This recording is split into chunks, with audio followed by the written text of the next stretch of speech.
From VOA Learning English, this is the Economics Report in Special English. European Union countries have struggled to find common ground as they tried to work out a budget agreement in Belgium.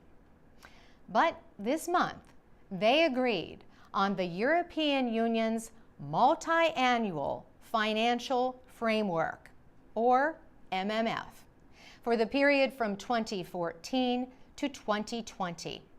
The MMF sets the EU's yearly spending at about $1.3 trillion. That is 1% of the income of the EU.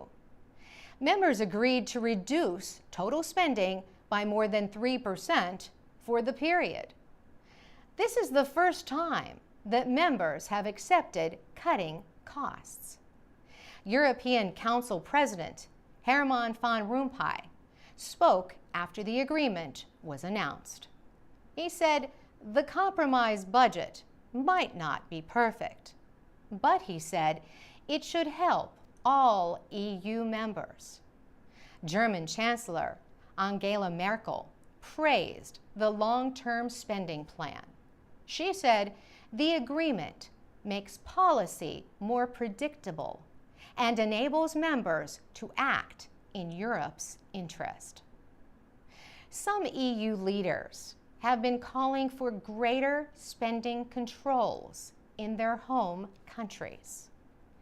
They wanted the EU to show that it too is willing to cut costs. British Prime Minister David Cameron welcomed the agreement. Before the two-day meeting in Brussels, he had threatened to veto the budget if there were no steps toward reducing spending. But the agreement still might not succeed. The European Parliament must approve the measure.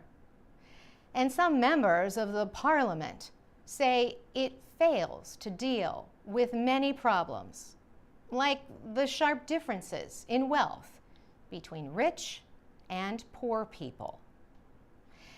If the measure is approved, it will affect 28 European Union countries. The EU says Croatia is expected to join the group in July. For VOA Learning English, I'm Carolyn Presutti.